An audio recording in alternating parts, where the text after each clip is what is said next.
ननन की उतरन। सुधा यहाँ आना तो। जी माँ जी अभी आई। सुधा आज बहुत दिनों के बाद शॉपिंग के लिए बाहर जा रही थी तो बहुत खुश थी, वरना सुधा हमेशा अपनी ननन के दिए हुए कपड़े ही पहनती थी। हाँ माँ जी कहिए, क्या काम था? अरे बेटा तू तो तैयार भी हो गई। अच्छा कोई बात नहीं, जाके कपड़े बदल लो। पर माँ जी, आपने तो अभी कहा था कि मैं शॉपिंग करने जा सकती हूँ। हाँ कहा तो था, पर अभी अभी नीतू का फ़ोन आया था। बोल रही थी कुछ कपड़े भेज रही है, जो उसने सिर्फ एक आध बार ही पहने हैं। तू तो जानती ही है बेटा, नीतू की आदत। उसको कपड़े एक बार के बाद दोबारा पहनना नहीं पसंद, ना ही उसके ससुराल वालों को पहनना पसंद है। बड़े घर की बहू जो ठहरी। नीतू ने बोला भाभी की तो आदत है और उनको कौन सा बाहर जाना है कहीं, तो मन हो तो पहन लें। तू तो समझदार है, कपड़ों में पैसे क्यों खराब करने। अभी पैसों की बचत करनी ज़रूरी है। आखिर तुम्हारी एक बेटी है और बेटियों का खर्चा कितना होता है। नीतू को किस बात की चिंता, एक बेटा है और लड़कों के खर्चे कहाँ होते हैं, समझी बेटा? जी माँ जी, बोल के सुधा अपने कमरे में चली गई। उसको बुरा बहुत लगता था, पर चाह के भी सुधा अपनी सास को मना नहीं कर पाती थी। सुधा के पति आकाश भी 3 साल से विदेश में थे और उसको सास ससुर की देखभाल के लिए यहाँ छोड़कर गए थे, क्योंकि आकाश नहीं चाहते थे कि बुढ़ापे में उनके माता पिता को कोई तकलीफ या अकेलापन महसूस हो। आकाश के भेजे हुए पैसे भी सास के खाते में आते थे, तो सुधा को हर चीज के लिए उनसे पैसे मांगने होते। नए कपड़े तो उसने इन 3 सालों में अपनी पसंद से लिए ही नहीं थे। शादी के वक्त उसने जो कपड़े अपनी पसंद के लिए थे, बस वही थे उसके पास। अगली सुबह आकाश का फोन आया। उसने सुधा से बोला, आज तुम जो भी विश मांगो सब पूरी होगी। सुधा ने कहा, क्या बात है, आज बड़े अच्छे मूड में हो? हाँ बात ही ऐसी है, तुम मुराद तो बताओ। आकाश ने कहा तो सुधा ने कहा, मेरी मुराद तो सिर्फ इतनी है कि तुम यहाँ आ जाओ बस। अब मेरा मन तुम्हारे बिना बिल्कुल नहीं लगता, जैसे आपकी इच्छा। आकाश के कहते ही दोनों हंस पड़े। शाम को सुधा सास ससुर को चाय दे के आ रही थी तो सास ने कहा, बहू आज कुछ अच्छा बनाना खाने में। सुधा ने कहा, जी माँ जी। सुधा किचन में रात के खाने की तैयारी में लगी थी कि तभी उसकी बेटी के चिल्लाने की आवाज़ आई।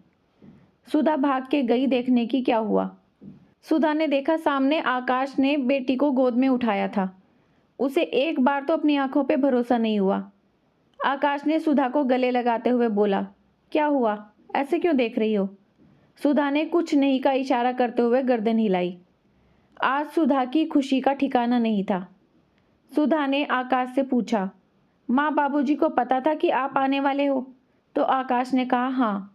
तब तक सुधा की सास ने आवाज़ लगाई, बहू। सुधा ने कहा, आती हूँ। उसके बाद सब रात के खाने पे इकट्ठा हुए तो सुधा की सास ने बोला, बड़े अच्छे मौके पे आया है बेटा। कल नीतू की ससुराल में नए घर का उद्घाटन और अखंड रामायण का पाठ रखा है और खाने पे भी बुलाया है, तो सब साथ में चलेंगे। नीतू तुझे देख के खुश हो जाएगी। हाँ माँ, इसी बहाने उससे मिलना भी हो जाएगा। अगले दिन जब सब तैयार हो रहे थे तो आकाश ने सुधा से कहा, तुम भी तैयार हो जाओ। तो सुधा ने कहा कि मैं नहीं जा रही, आप लोग हो के आइए। लेकिन तुम अकेली यहाँ क्या करोगी? आकाश ने कहा। तब तक सुधा की सास बोल पड़ी, अरे बेटा ये क्या करेगी जाके, किसी को जानती भी नहीं। तो आकाश ने आश्चर्य से पूछा, क्या तुम पिछले 3 सालों में गई ही नहीं नीतू के घर? अच्छा चलो, जब मिलोगी तभी तो पहचान होगी। अब सुधा की सास का मुंह बन गया था। तब तक सुधा ने पूछा, माँ जी कौन से कपड़े पहनूं? तब तक आकाश ने कहा, ये क्या है सुधा, जो तुम्हारी मर्जी हो पहनो, पर जल्दी करो। ये क्या बचपना है? क्योंकि आकाश घर की बातों से अनजान था। अच्छा रुको, मैं ही देता हूँ। और सुधा को साड़ी निकाल के दे दी। साड़ी देखते ही सुधा की सास सुधा की तरफ देखने लगी। क्या हुआ सुधा, जल्दी करो। जी बस अभी आई, सुधा ने कहा। सब नीतू के ससुराल पहुंचे। नीतू माँ को देखकर बहुत खुश हुई और पूछा, क्या हुआ माँ, भाई नहीं आए? इतने में आकाश ने आवाज़ दी कि मैं आ गया। नीतू ने जैसे ही कदम आगे बढ़ाए, उसके कदम अपनी भाभी को अपनी साड़ी में देख के वहीं रुक गए। उसने अपनी माँ से कहा, ये क्या माँ, तुमने तो कहा था कि भाभी नहीं आएगी, और ले भी आई तो कम से कम दूसरी साड़ी तो पहना लेनी थी। सब क्या कहेंगे यहाँ? इतने में आकाश ने पूछा, क्या हुआ? नीतू तो खुश नहीं हुई मुझे देख के। अरे नहीं भैया, ऐसा नहीं है, आओ ना अंदर। तभी उसके परिवार के लोग भी वहां आ गए। सब एक दूसरे से मिल रहे थे। जैसे ही सुधा ने नीतू की सास के पांव छुए तो नीतू की सास ने नीतू की माँ को कहा, क्या बात है समधन जी, ननंद की उतरन भाभी को पहना दिया आपने। लेकिन नीतू ने तो हमसे कहा था कि गरीबों में दान के लिए कपड़े भेज दिए। तभी आकाश ने कहा, नहीं आंटी जी, आपको कोई गलत फहमी हुई है। मेरी माँ ऐसा नहीं कर सकती। हो सकता है दोनों साड़ियाँ एक जैसी हों। अरे नहीं बेटा, ये वही साड़ी है जो मैं लेके आई थी, क्योंकि मार्केट में हमने भी इसका दूसरा ढूंढा, क्योंकि नीतू और इसकी जेठानी दोनों को बहुत पसंद थी, पर दूसरा नहीं मिला। इतना सुनते ही आकाश अपनी माँ और बहन की तरफ देखने लगा और फिर सुधा की तरफ देखा। सबकी झुकी नजरें सारा सच बयान कर रही थी। नीतू की सास ने बोला, कोई बात नहीं, इससे क्या हुआ, ननंद का ही तो है। वैसे भी मिडिल क्लास लोगों में तो ये आम बात है, पर हम अपनी बहुओं को लक्ष्मी मानते हैं और उनको किसी की भी उतरन नहीं पहनाते।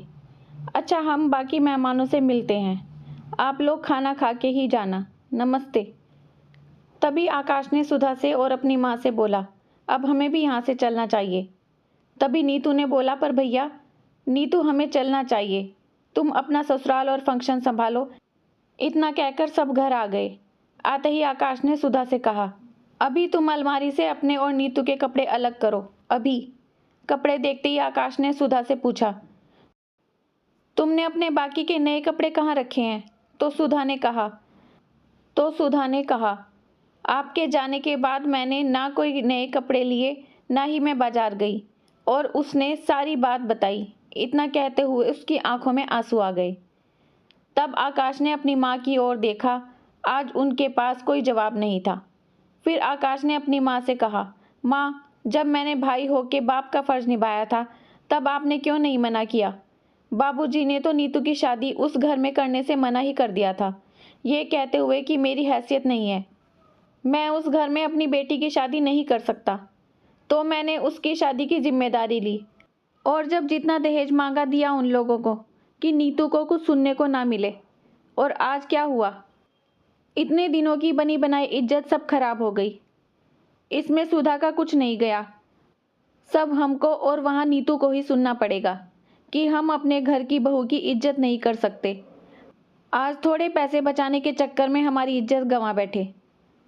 फिर आकाश ने सुधा से कहा, नीतू के सारे कपड़े एक बैग में कर दो।